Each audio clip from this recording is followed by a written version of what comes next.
Hello everybody, today I want to talk about the Christian Sabbath. And basically this is a response video to a video I did before called the Sabbath. But today I want to talk about the Christian Sabbath. Now the Sabbath in the Hebrew language just simply means a segment of time for rest. It's just a segment of time for rest. And the fourth commandment of God's 10th commandment moral law, of course, was to remember the Sabbath day and to keep it holy. And the way the children of Israel would keep the day of rest holy was simply fulfilling its very definition. They would physically rest and do no work on that day. Now, there were stipulations associated with it, but this was the basis for the day. Now, as we go on in the study, we must remember also that the Sabbath was a literal day for rest concerning your physical work. So it was a literal day of rest concerning your physical work. Also, the Sabbath in and of itself was just a shadow or a type of what was to come concerning the Messiah. Remember what Jesus said in Matthew 5:17? Jesus said, "Think not that I come to destroy the law or the prophets, but to fulfill." Jesus came to fulfill the Sabbath day. And if Jesus came to fulfill the Sabbath day, this would mean that Christians are not bound to the Sabbath day, but Christians will be a fulfillment of Israel's Sabbath day. Let's look at the book of John chapter 8. Let's start reading at verse 52 and 53. Then said the Jews unto him, meaning Jesus, "Now we know that thou hast a devil. Abraham is dead, and the prophets. And thou sayest, if a man keep my saying, he shall never taste death. Art thou greater than our father Abraham, which is dead, and the prophets are dead? Whom makest thou thyself?"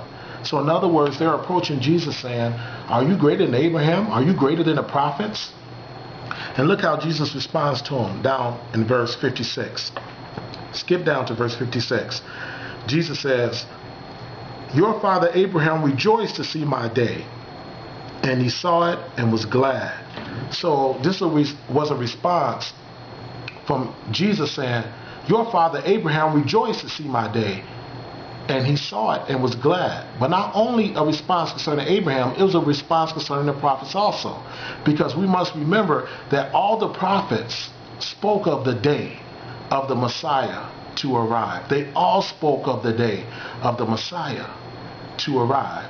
Jesus said concerning Moses in John 5:46, he said, "If you believe Moses, you will believe me, for Moses wrote of me." So all the people of God and all the prophets eagerly awaited for the Messiah to come.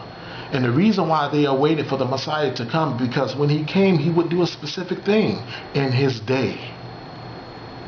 What would that specific thing be that the Messiah would do in his day that all the people of God and the prophets so eagerly awaited? Let's find it in Matthew chapter 11. Matthew chapter 11, and this was on the Sabbath day. Matthew chapter 11, verses 28 through 30. Jesus said, "Come unto me, all ye that labor and are heavy laden, and I will give you rest. Take my yoke upon you and learn of me, for I am meek and lowly in heart, and ye shall find rest for your souls. For my yoke is easy and my burden is light." This is the specific thing that Jesus will come to do in his day. In his day, he will come to give you rest, not rest for the physical body, not on a literal day, but a day meaning a period of time when he will come and he would arrive on the scene to bring relief or rest to the souls of his people. This is the rest that Christ provides in his day, that you enter a covenant relationship with him through his Spirit. So Jesus would be the Sabbath for the Christian, not Sunday, not Saturday. Jesus himself in his day provided rest for the soul. You see how God's seventh day Sabbath was just a shadow or a type for what was to come, because Jesus was Lord of the Sabbath. Jesus himself would come. This is why Jesus on the Sabbath, look at verse 12, verse 1. At that time, Jesus went on the Sabbath day through the corn. It's establishing through the scriptures that this was the Sabbath day, that Jesus proclaimed that he was the Sabbath.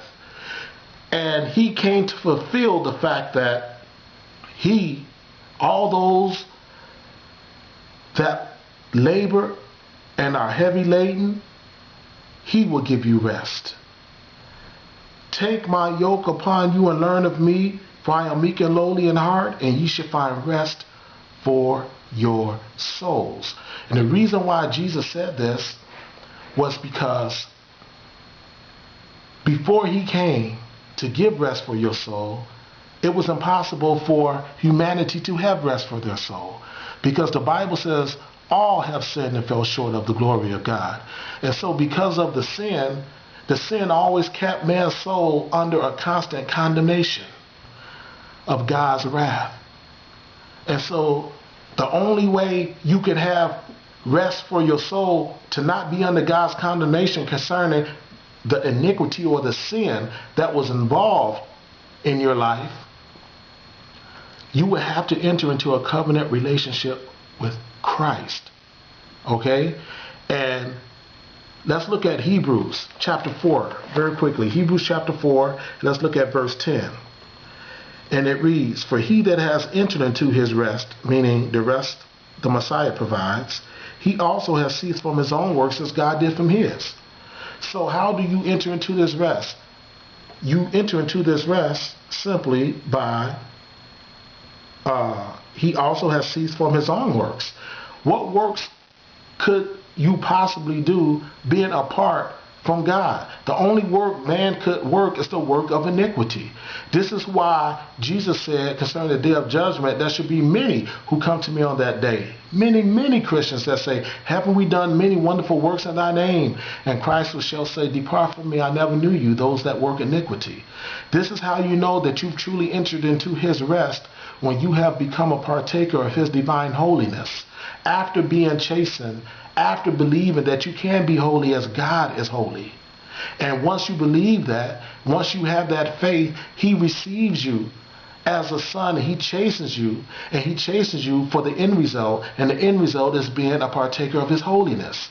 This is why he chastens you. But if you never believe that you can be holy as he is holy, then he never chastens you. Why? Because without faith, it's impossible to please God. You must first believe that he is, and he is a rewarder of those that diligently seek him. So if you believe when he says, go sin no more, be ye holy for I am holy, then he chastens you, receives you as a son, that you may be a born again partaker of his holiness. And then you have truly entered into his rest, because you no longer sin. You are no longer bound to iniquity.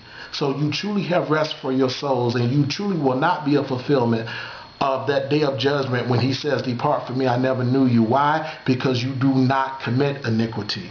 And so I pray that this has been a blessing. Go back and read Hebrews 4. All of it, but for lack of time, I couldn't read it all. But look at Hebrews 3. It says, for we which have believed do enter into rest. As he said, as I have sworn in my wrath that they shall enter into my rest, although the works were finished since the foundation of the world. For we which have believed do enter into his rest. I pray that this has been a blessing to someone. Thank you. See you later.